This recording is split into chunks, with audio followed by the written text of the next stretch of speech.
Hey guys, I'm Penny and this is my channel. So the PlayStation Network has been down for about a week now. It first went down sometime around last Wednesday, and people were kind of annoyed by it, but they just kind of dealt with it. Just kind of said, oh well, network's down, let's do something else for a while, not a big deal. After a few days, Sony were giving us daily updates, trying to let us know what was going on, but they weren't really telling us that much.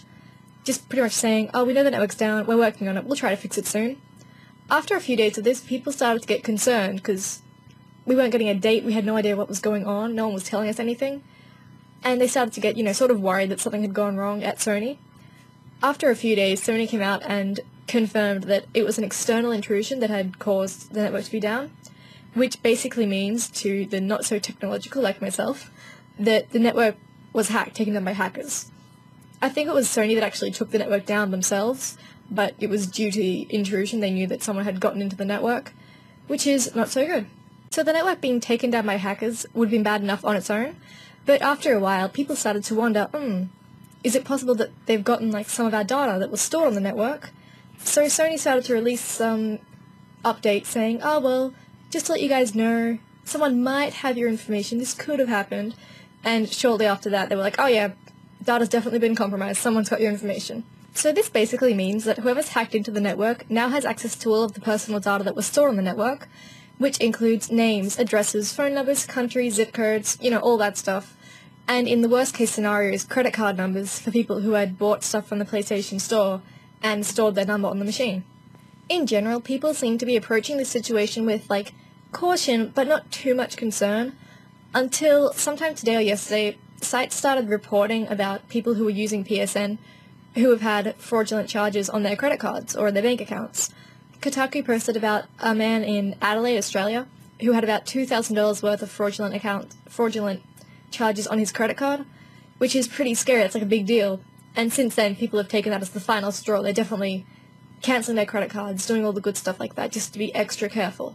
There's no absolute way to say for certain that this was the fault of the PSN hack, but the man who had the fraudulent charges on his account did have a PSN account, and all the stuff was compromised, so it is likely that this was what caused his fraudulent charges. One of the biggest outrages, the thing that people seem to be getting really angry about, is the personal data protection that Sony were taking with all of this personal data that they were storing on their network. In the PlayStation blog Q&A that they released a little while ago, they said that while the credit card data was encrypted on their server, all of the personal data wasn't actually encrypted, it was just available in plain text behind a very secured security system. But it's still a little bit scary. I would have preferred knowing that the personal data was being encrypted for maximum security. Knowing that it was behind a little security system it's better than just being out there in the open, of course, but you'd think that for such a big company they would have been able to take the very biggest steps in the personal data protection of all their customers. Of course, it was only a matter of time before someone sued Sony over this. A man called Christopher Johns in Alabama sued Sony over this on behalf of himself and all other PSN customers due to Sony's failure to maintain adequate computer data security of consumer personal data and financial data. I'm not going to go over the whole thing because it is sort of long, but I will link to the article here on GameSpot so you guys can read it yourself. It is pretty interesting. The UK Information Commissioner's Office has also contacted Sony to find out if any of their data was being stored in the UK.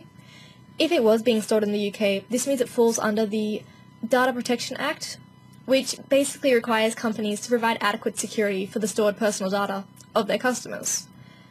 In the PSN terms and conditions, there is a line that says, "We exclude all liability for loss of data or unauthorized access to your data," which, I don't know, I guess they kind of thought that would not make them too liable if there was some sort of breach like there has been. The Data Protection Act in the UK will basically be able to trump that line, which could result in Sony having to pay a £500,000 fine, which is about 800,000 USD. The money isn't really a huge amount for a big company like Sony, but it's still a pretty big deal to have breached that act, and I think it will have a pretty permanent mark on Sony in the public eye. I think at this point, PSN users should just be playing it pretty safe, being very cautious, checking bank accounts and credit card statements, just making sure that nothing weird's going on. Changing passwords is definitely a very good step to take, just to make sure that you are as protected as you could possibly be.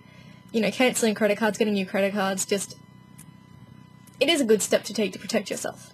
I know there are a lot of people who are saying this is their last straw with Sony, and you know, that's it, they've had enough, they're going to switch over to a 360 and with Microsoft from now on.